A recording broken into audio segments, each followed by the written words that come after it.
लोग कहते हैं कि माता सीता ने जिस धनुष को सहज भाव से उठा लिया,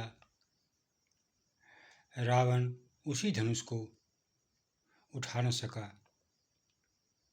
फिर रावण ने सीता का हरण कैसे किया?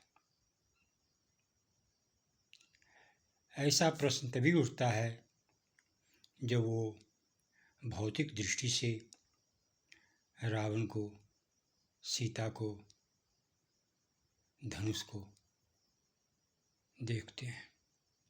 अरे अध्यात्म है। आध्यात्मिक दृष्टि से तुम किसी विषय को समझने का प्रयास करोगे तो तेरा कल्याण हो जाएगा, सही उत्तर मिल जाएगा। नहीं तो यूं ही भटकते रहोगे, प्रश्न उठाते रहोगे।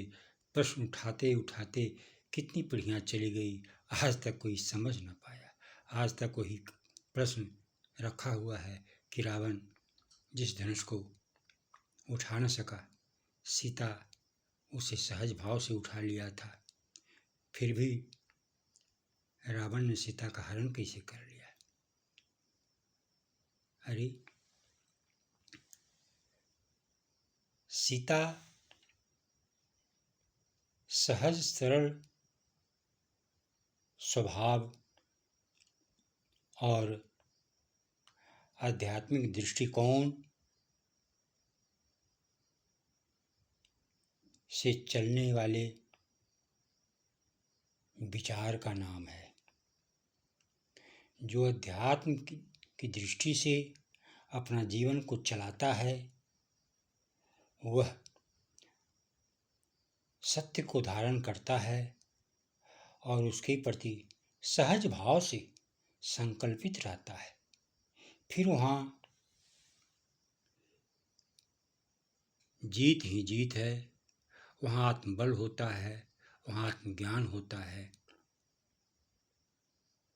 लेकिन जहाँ आध्यात्मिक दृष्टिकोण नहीं है, सिर्फ पूजा पाठ, दिखावा, पाखंड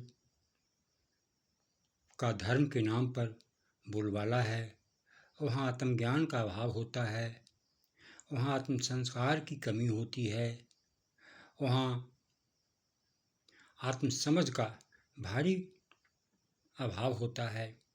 ऐसी दशा में वह आदमी पहलवान होकर भी कमज़ोर होता है।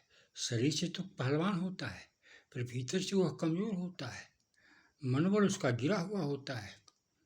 भले वह दुनिया को दिखाता है कि मैं मनोबल से जगा हुआ हूँ, लेकिन उसके पास में आत्मबल नहीं होता है। तो ऐसी दशा में वह शारीरिक काम कर सकता है, लेकिन आध्यात्मिक और आंतरिक कार्य में वह जीवन असफल रहेगा, जीवन भर असफल ही रहेगा। जीवन भर वह बीमार रहेगा, उदास रहेगा, हताश रहेगा। रावण की दशा ऐसी ही है।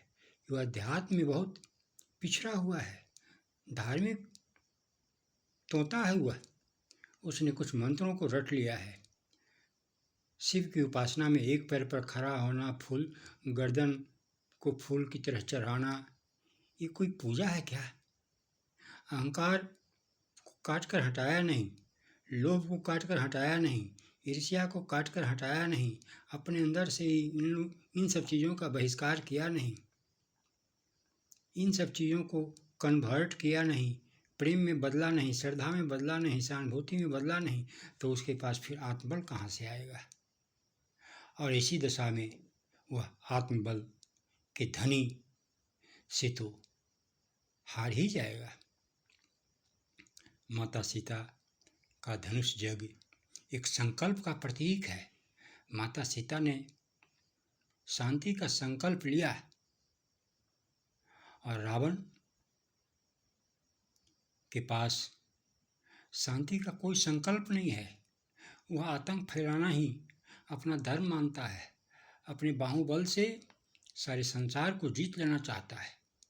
ऐसी दशा में वह शरीर को भले जीत लेगा लेकिन आत्मा को नहीं जीत सकता है, क्योंकि उसके पास में आत्मसंकल्प नहीं है, उसके पास में द्वंद्व है, उसके पास में ईर्ष्या है, उसके पास में वासनाएं हैं, उसके पास में अहंकार है।